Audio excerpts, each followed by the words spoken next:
Hey, welcome back to Reset. We have a special guest here today who you might remember from one of our earlier episodes where we dived really deep into ADHD, specifically ADHD in women. So I have psychologist Ali here with me today. Ali, welcome back to Reset. Thank you. I'm so excited to be back. I had the best time recording with you last time and had such a beautiful reception afterwards as well. So I was very motivated to come back and keep chatting.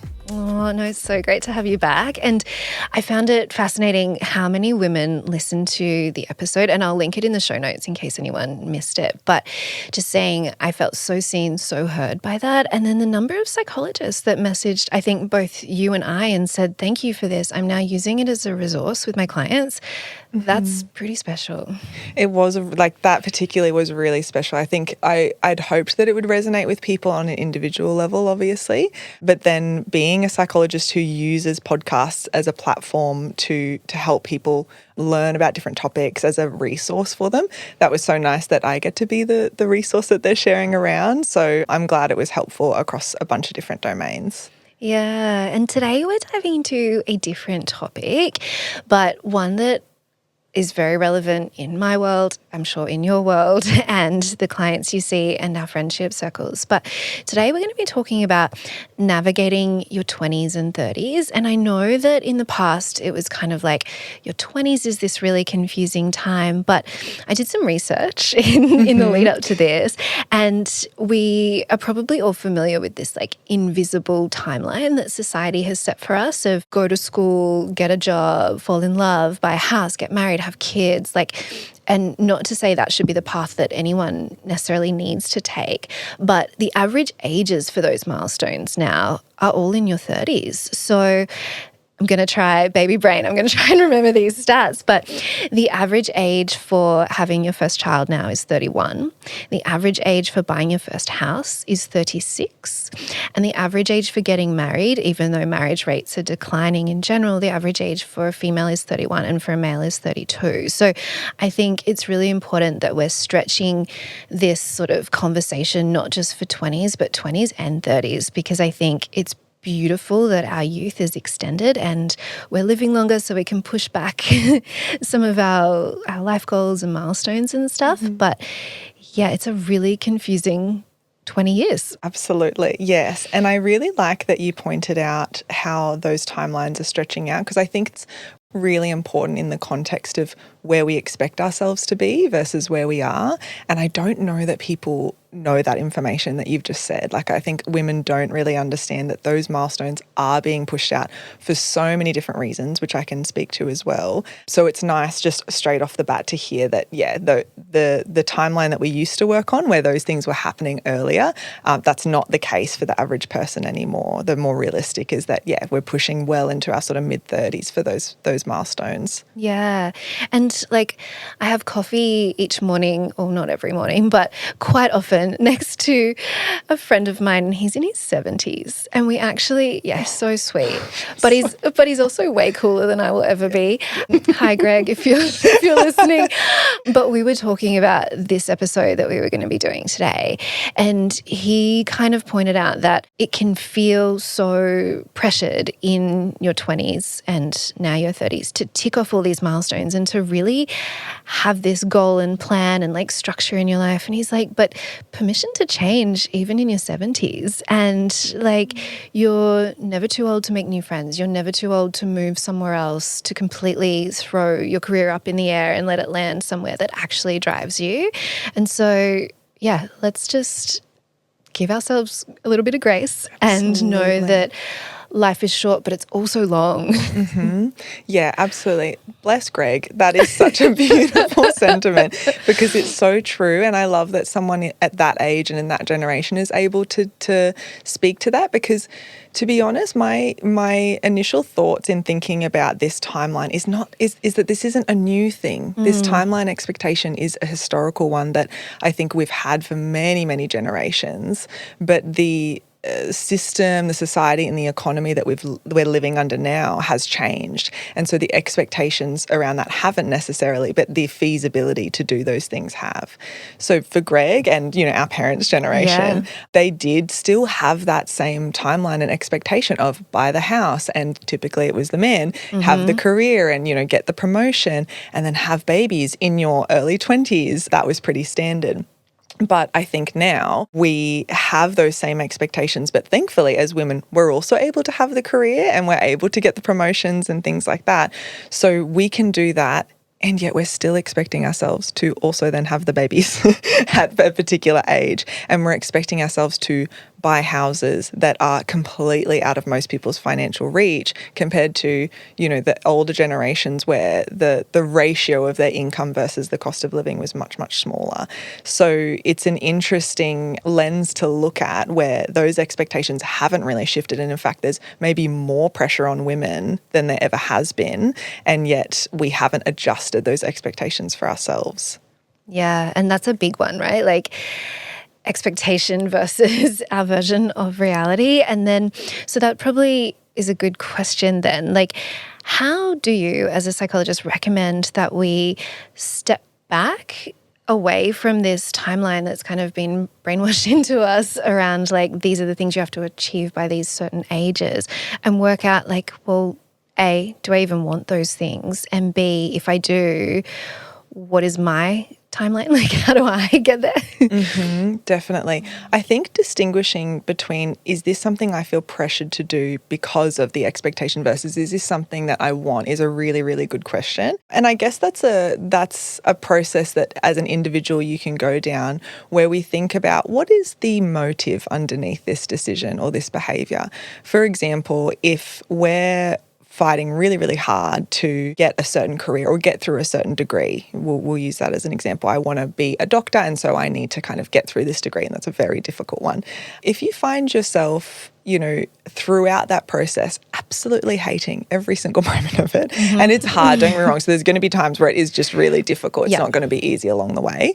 But if you're finding that you're hating the process of what you're doing, and then when you do get the outcome eventually, all you feel is maybe relief rather than joy or excitement, I don't know that that's a values congruent decision necessarily. Maybe that's one that's more put on you for expectations, based on parents, society, whatever it is. We can apply that then to so many different domains. So those life expectations of buying a house and getting married and having kids, if we're reflecting on the fact that during those processes, we're not having a good time, we're not having fun, or we're not at least engaged and mindful and enjoying it, then that might speak to that it's coming from a place of fear or expectation. So when it's driven by fear, we're going to feel that sense of relief when we achieve it rather than joy or pride. But if something's driven by values, we're going to be more likely to enjoy the process. We still do have to be mindful during that in order to achieve that, but we're going to enjoy the process more. And then when we achieve it, it's going to give us that sense of pride and satisfaction. So that's one way we can kind of distinguish, like, where is the motivator coming from? And is it actually aligned with what I want for myself versus what other people want for me?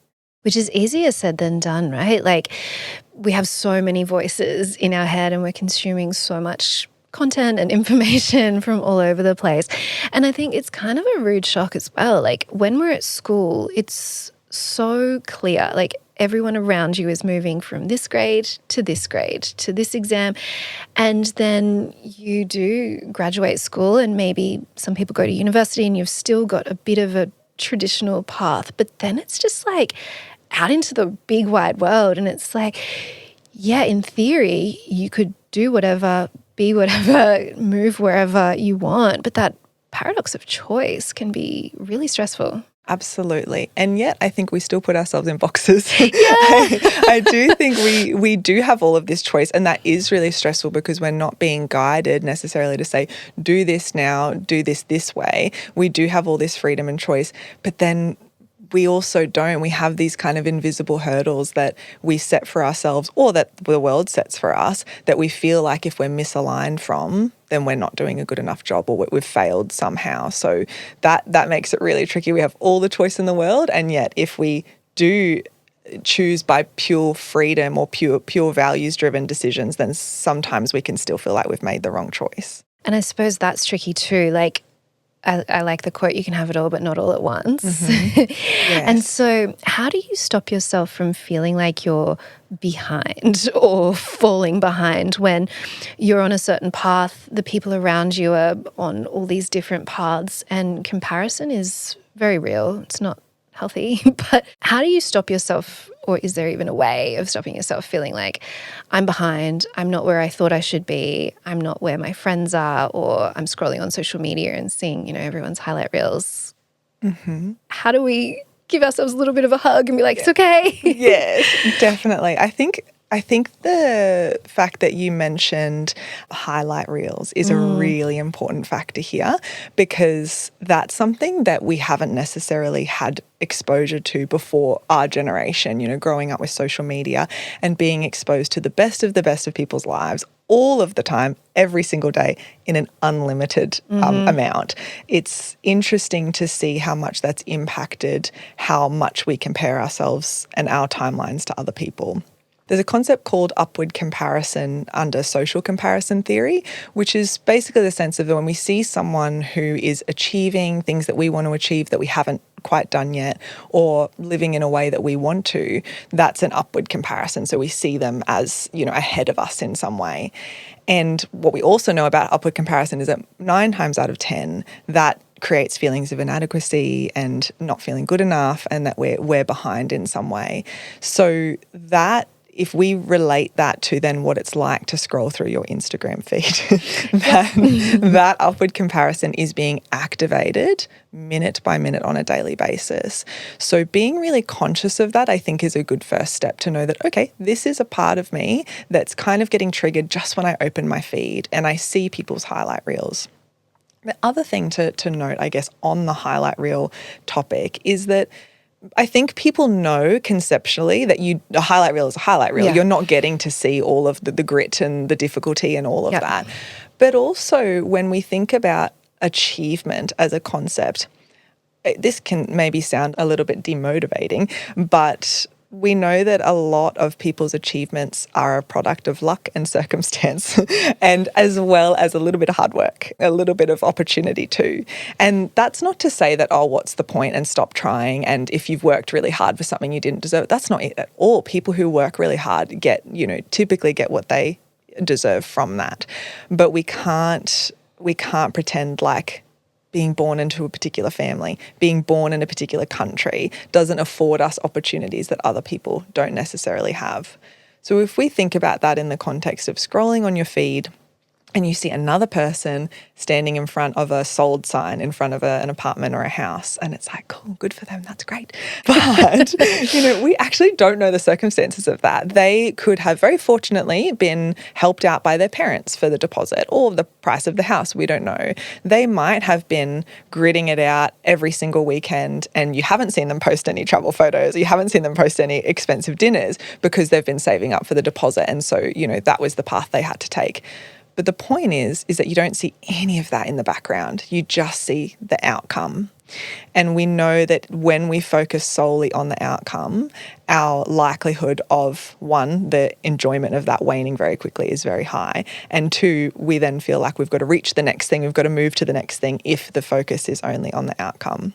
I liked what you said before, Ash, when you said, maybe we just need to give ourselves a little cuddle, because that self-compassion approach is a really key part of this ingredient. Once we remind ourselves that, hey, I might be getting a little bit activated by that upward comparison. We don't know other people's circumstances or how they've maybe got here.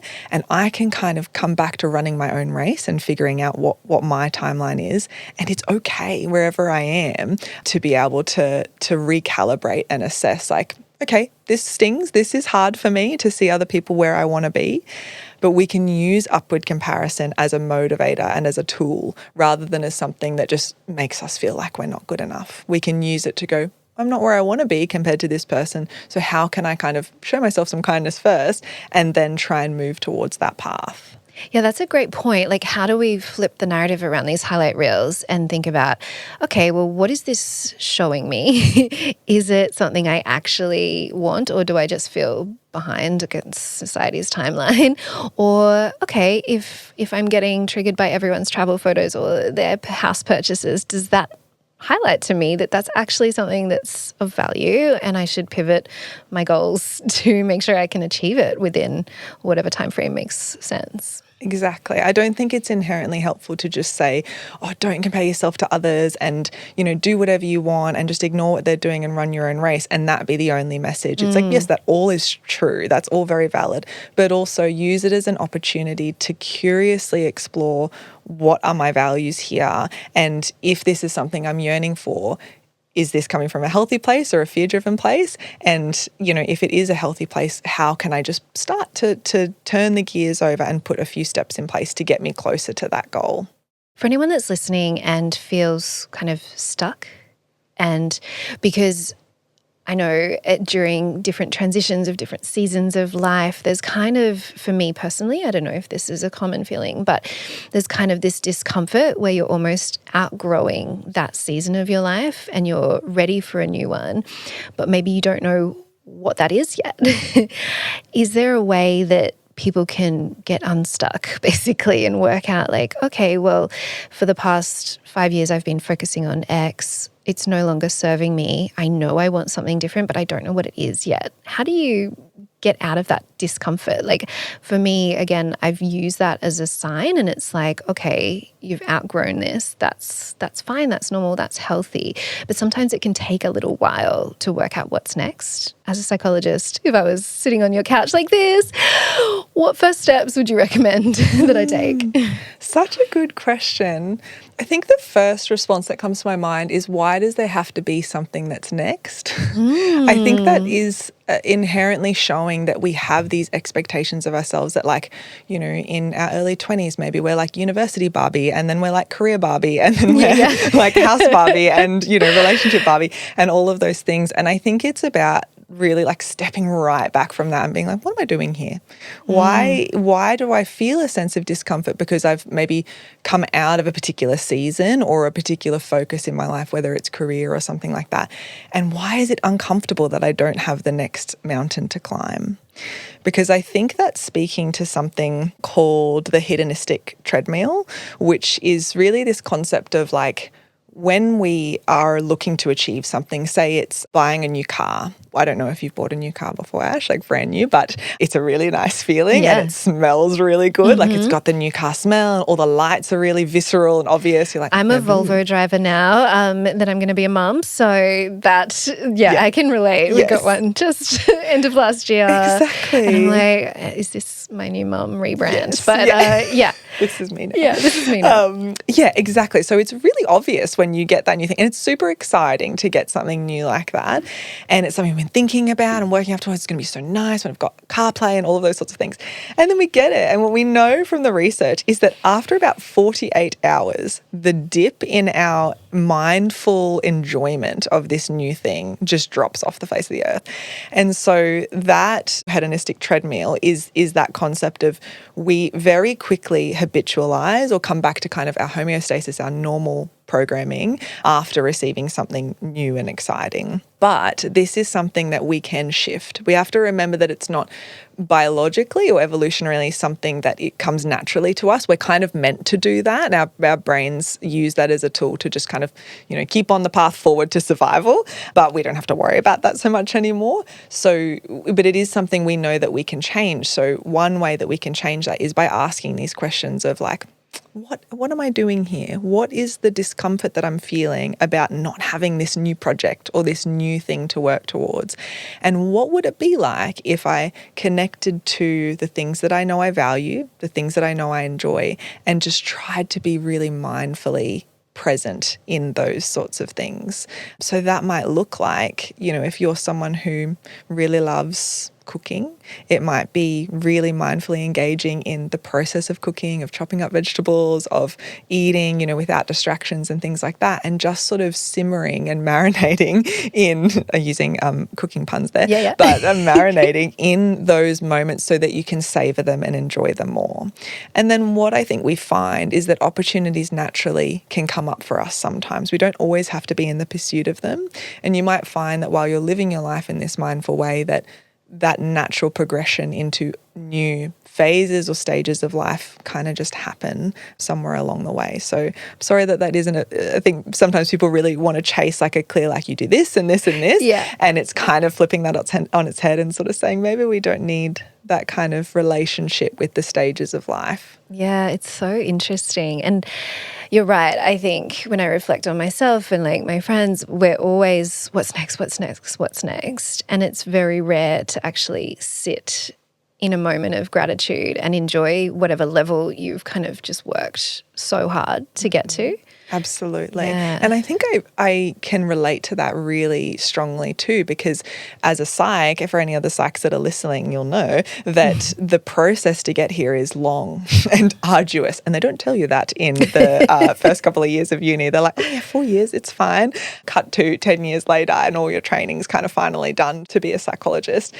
And that process really messes with your kind of calibration of like going on to the next thing, because there is actually so many things that you have to tick off in order to get here. And so I found that when I, finished uni, it was like, right, okay, now I'm going to do the registrar program, get all my endorsements, all my qualifications, rah, rah, rah. Did that, tick, okay, good. And then it was, okay, well, maybe I should start my own business then. That makes sense, right? That's what people do. And so I did that, sweet. And I was like, maybe I should just open a clinic and I should just climb the next mountain and do the next thing. And that isn't to say that those things weren't important to me. They absolutely were. And I'm so grateful that I did them now. But what I found when all of that slowed down, and this was not that long ago, it was only sort of last year, and I'd done everything, I was sort of like, ooh, I don't know what to do with this energy, because you'd been sort of operating at this frequency that was so intense for so long, like the better part of my adulthood. Yeah. So it is like kind of turning the lever in the other direction and feels very uncomfortable and very foreign to be like, no, I can just enjoy the time now. I can enjoy the days, notice the sky every morning, taste the food that I'm eating and not have a million other things going through my head. Yeah, how beautiful. And I suppose it's a balancing act though, between being grateful for what you have and then enjoying that spark and that ambition and that forward motion. It's hard. Exactly. Yeah. And I think that's where we tend to end up criticizing ourselves for one thing or another. I think we can't really win sometimes when it comes to the expectations we put on ourselves. But it is also okay to be ambitious. It's okay to fight for things. And it's okay that means sacrificing some things as well. This is something that I speak to my clients a lot about, where if you want to achieve certain things and hit certain milestones, but you also want to feel completely okay all of the time and never feel stressed and never feel anxious or never compromise on your social life or whatever, that is not possible. Yeah. And it's not inherently wrong to sacrifice temporarily these other values-focused things in order to meet a goal. But it's when we just want to do it and do it flawlessly, that's where we get ourselves into trouble. Yeah, I think probably majority of people listening are feeling like, yes, you're speaking to me right now. Some seasons of your 20s and 30s are probably harder than others. What are some of the pros and cons of, or should we even sort of name some of the different seasons that people might be going through at the moment, if that's helpful?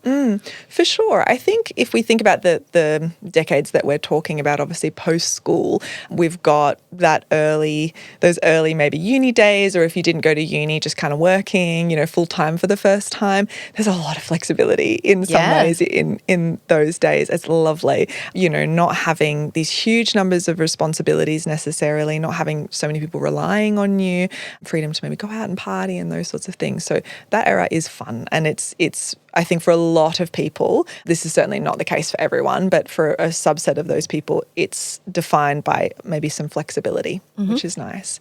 And then I guess as we start progressing forward, whether that's in our careers or our academics, then the weight starts to feel a little bit heavier in some ways, but we do start getting more of a sense of stability. So flexibility and stability kind of exists some ways on opposite ends of a spectrum. So we kind of evolve into this different version of ourselves where no, we don't have just endless amounts of time to, go out drinking on a Thursday night, but we do start to have that sense of like, okay, I'm good at what I'm doing. I'm enjoying, the career that I'm in, or my friendships are maybe becoming more meaningful, or I'm getting more of a stable relationship as well. So those things start to tick over in sort of our mid-20s and later 30s too. And then speaking to what we were talking about before, like the bigger milestones start hitting, in the late 20s and early 30s of houses, engagements, promotions, businesses, whatever it is. And so then there is a real, I guess, amount of responsibility that starts to then weigh on us from that. But we get to feel that sense of achievement and belonging and purpose and all of that too. So there's so many like pros and cons as we shift through that, the decade of our 20s. And then beyond that, starting a family and pregnancy and all of those things too. Like there's so much joy and fulfillment in those eras as well. And then also, we have to accept that we're losing some of that flexibility, some of that predictability, and some of that sort of like selfishness that we get in our early 20s too. So it's important to note that there are pros and cons in every season. And to answer your question about are some more difficult than others, I can't speak to that personally because I haven't been through all of them just yet. But I do think it's very individualistic. I think some people really thrive in those early years and some people don't. I know a lot of my clients, I'm certainly one of them. It was kind of tough being in like your late teens, early 20s because like going out every weekend was just, I was like an old lady before, before I knew it. And I just didn't feel like I fit in that season at all. I found it very strange and uncomfortable and felt almost forced to kind of keep up with people. And now that I'm like in my 30s, this is the best, And so I think the people who value and crave a certain thing are going to thrive in a certain season. So it's about also being kind to ourselves and going like, if this season that I'm in is feeling difficult, maybe it's because I'm expecting myself to engage in it in a way that isn't necessarily true to who I am. I think that's a nice reminder for everyone, just because your current friendship group majority of those people might be going through a certain season doesn't necessarily mean it's right for you at the time.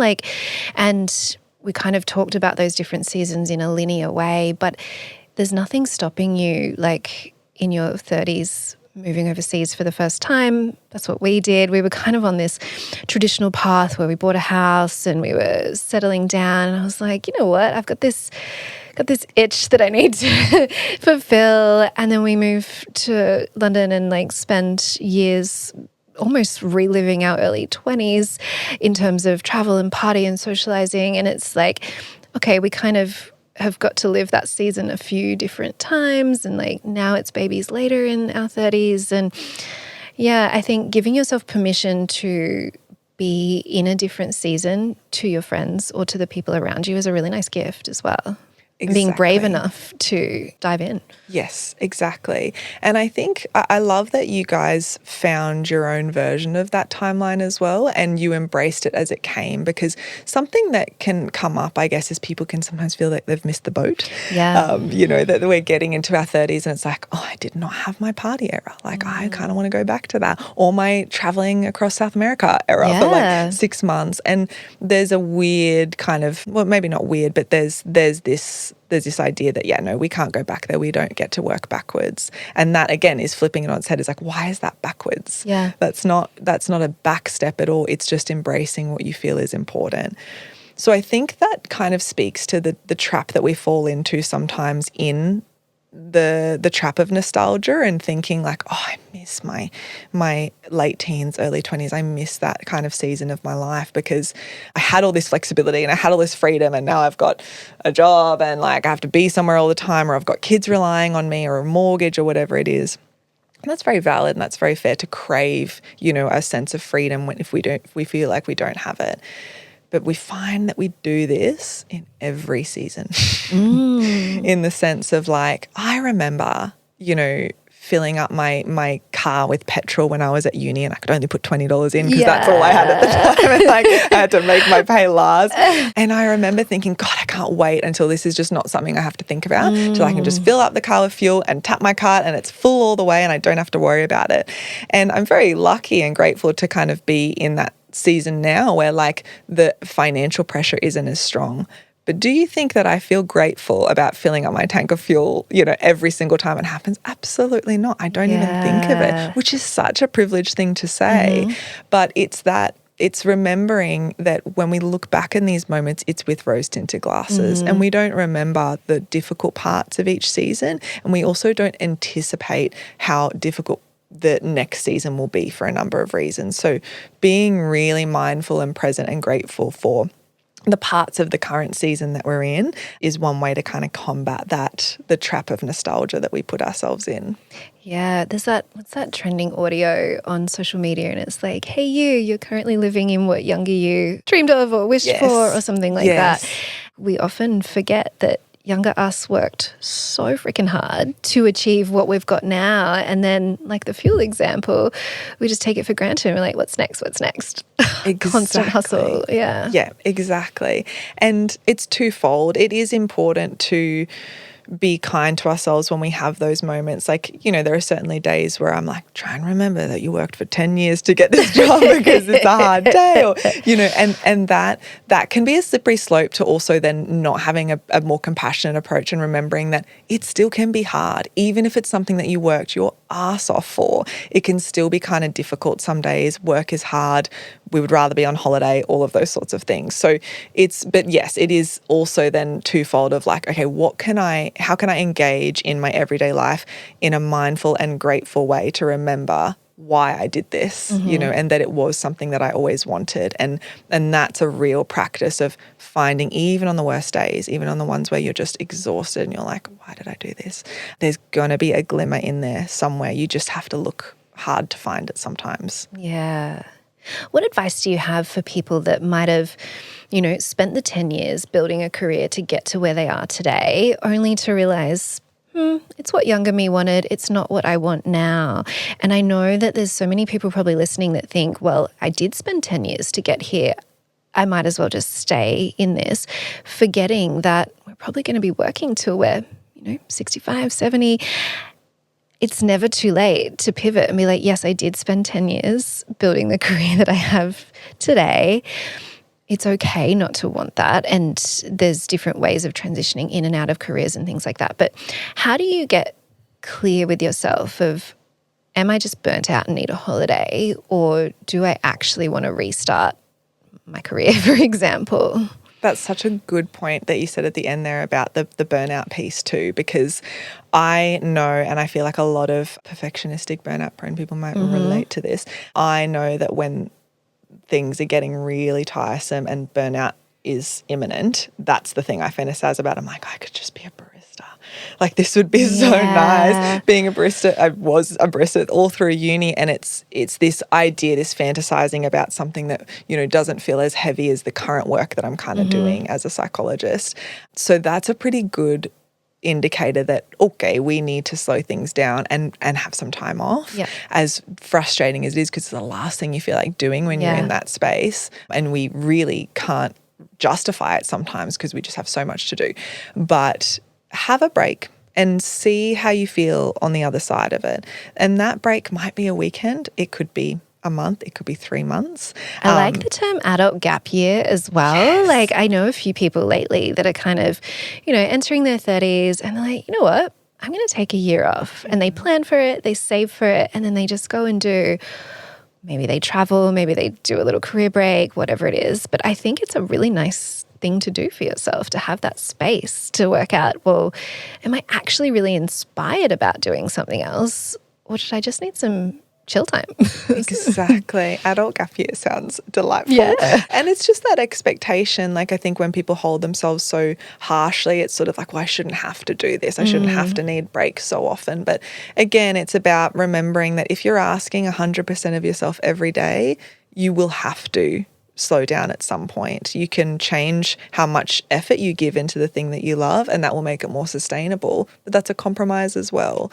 So yeah, I think that's a good point of let's take the time and slow down and really try and rest. And rest can be many different things, and it certainly isn't many things. Scrolling on your phone is not rest. Just launching into another project or endeavor is not rest.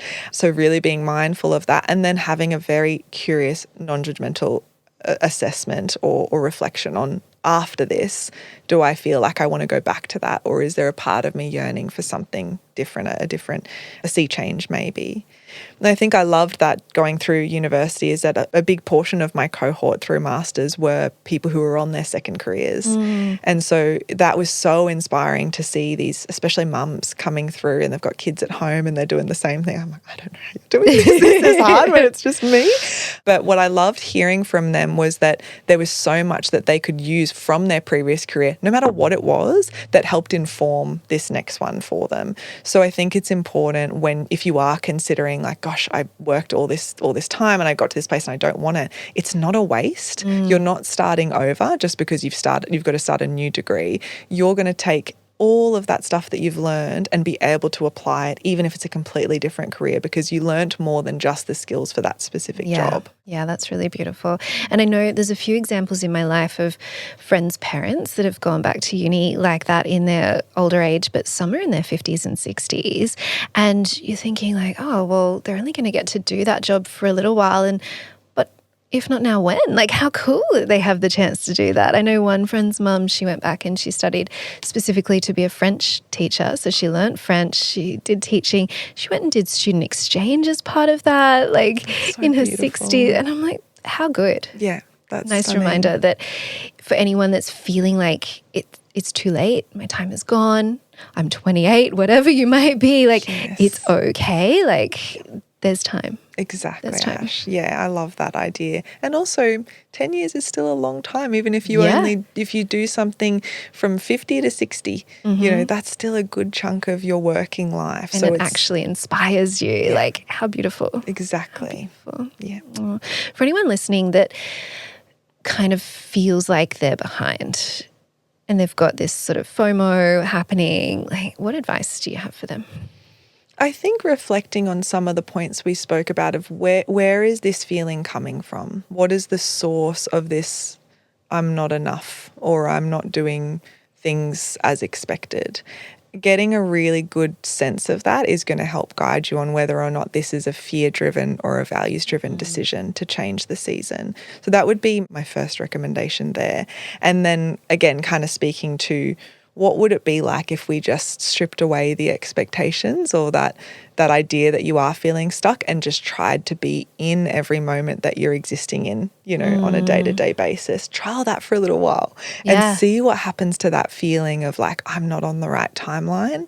Because what we know, I guess, when it comes to the things that people look back on when they ask elderly people who are kind of at the end of their life, what was the most meaningful parts of their life? It isn't that they bought a house at 27 and they felt really proud of that. You know, that is something to be proud of. But it is never that. It's often that they say things like, take the risk and do the thing that you're avoiding or that you're scared of, and create meaningful relationships. Those are kind of the primary things that people say is, connect with people and be in the moment and enjoy it. Yeah, I think that's a nice reminder when we're thinking that we're not sticking to these other expectations or timelines, is like, it's actually not what it's about. Yeah, such a good reminder. And I like that saying that confidence and clarity comes from doing. And it's so easy for us to think like, I can't move forward in a new season of my life until I know exactly what I should be doing. But we could sit there and just spiral in our minds for years trying to work out the perfect next move. And it doesn't exist. Like, you don't actually know until you taste the food. You don't actually know if you're going to like it, right? And so back on our food examples.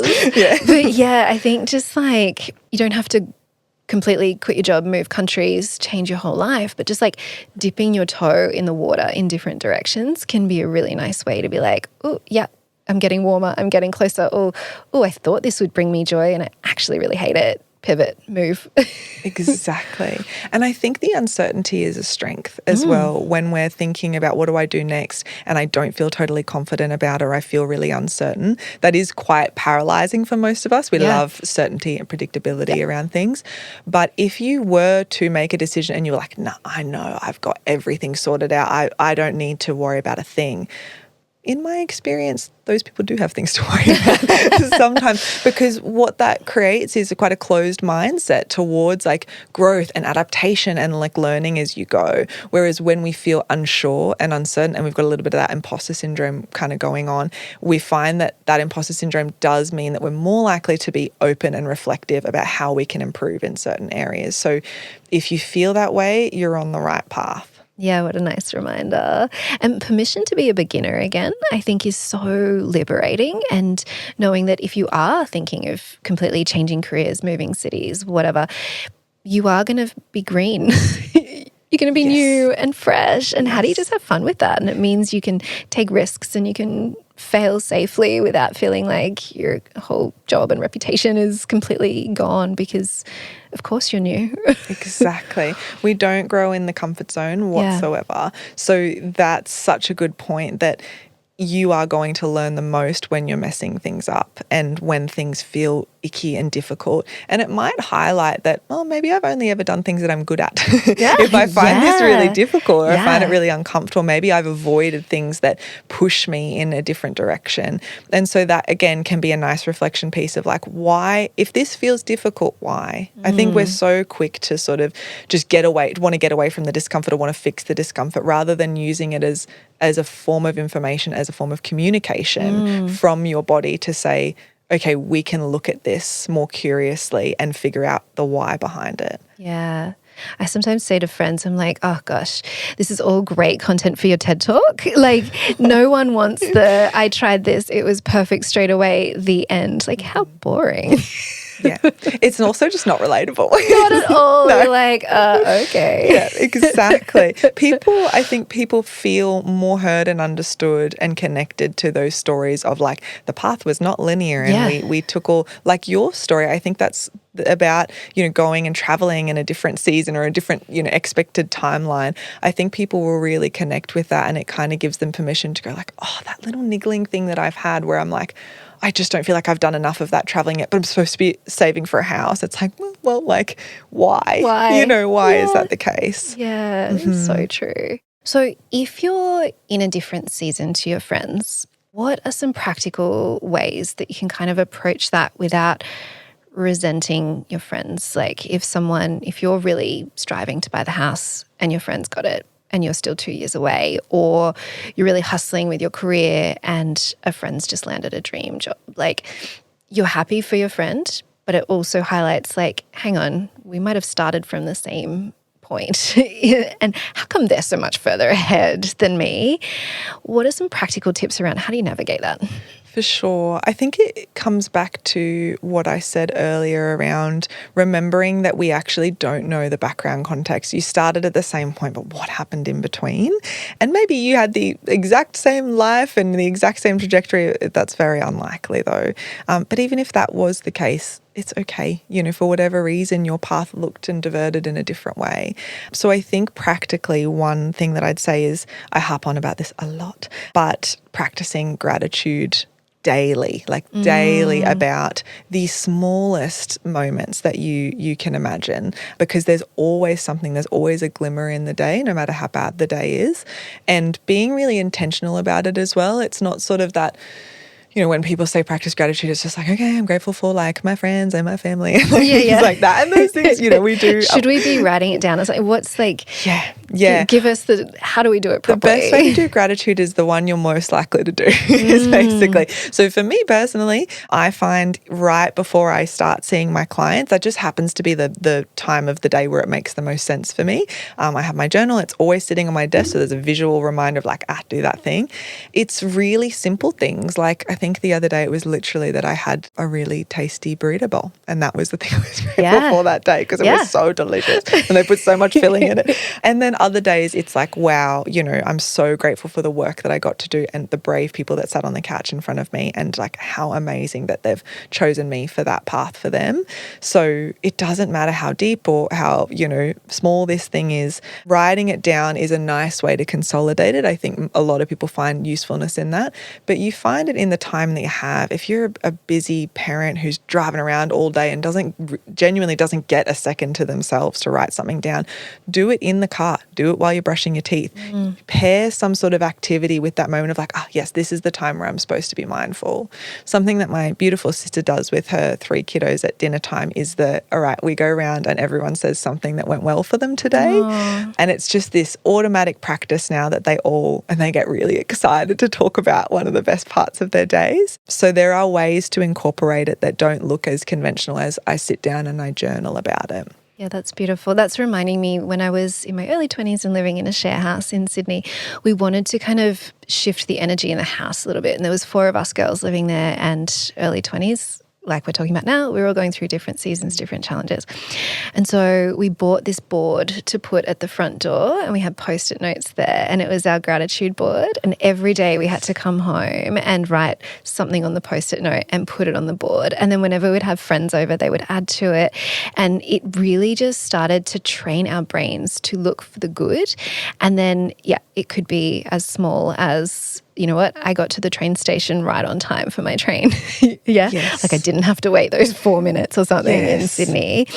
Or it could be the big milestones, like I got a promotion at work. But it was just that kind of creating a culture of gratitude within the share house that was really special. I love that. I love that it was visual. It was like right there when you guys walked in, and it worked for that sort of environment and setting that you're in, and became something that you looked forward to and you were trying to find. And I think that's speaking to the fact that like biologically we're not wired to think that way. No. In fact, it's kind of unsafe if you think about just if we were just always like la la la, everything's really good and we're not looking for any threats ever, we would be in trouble pretty quickly. Yes. Back when we were engaged people, if that was what we were doing. So it's again being like, you're not just this inherently pessimistic person and negative, it's that you're having to rewire things, and that requires intentionality and consistency. It's not just something that happens after one day, but you'll find if after, a few weeks or a few months of doing it, you start embracing it and the lever has been moved to the other side. Yeah. Ali, this conversation's been really fun. I think, I'm hoping at least, that people listening are feeling like they're on the couch here with us today and they're like, yeah, you know what? Navigating my 20s and 30s is messy. And I'm sure if we had this same conversation in 20 years' time, we're like, you know what? All of life is messy and no one ever really has it all figured out.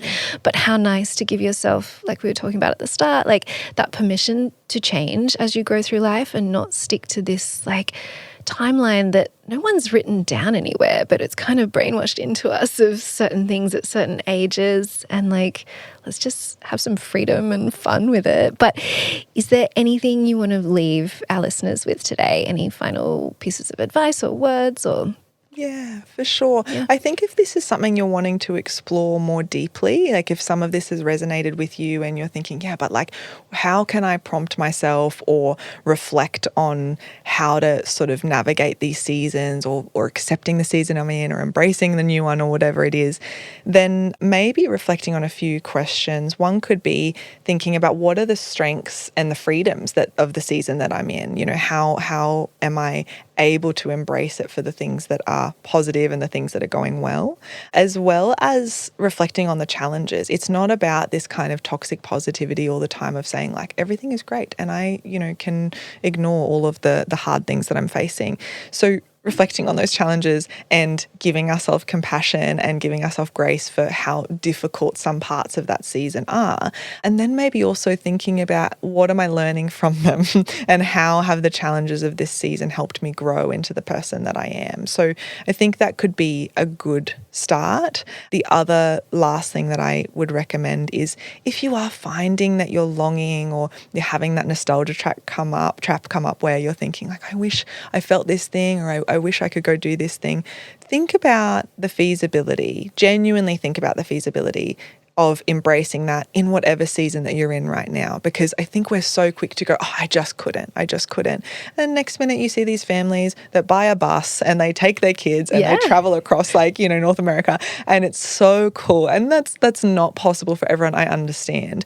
But I think there are ways, big and small, to embrace that feeling that you have. If you're wanting more freedom and flexibility, find ways to embrace that. Talk to your partner, talk to your friendship circles of how maybe you can get some support to find those values or attributes in your current season.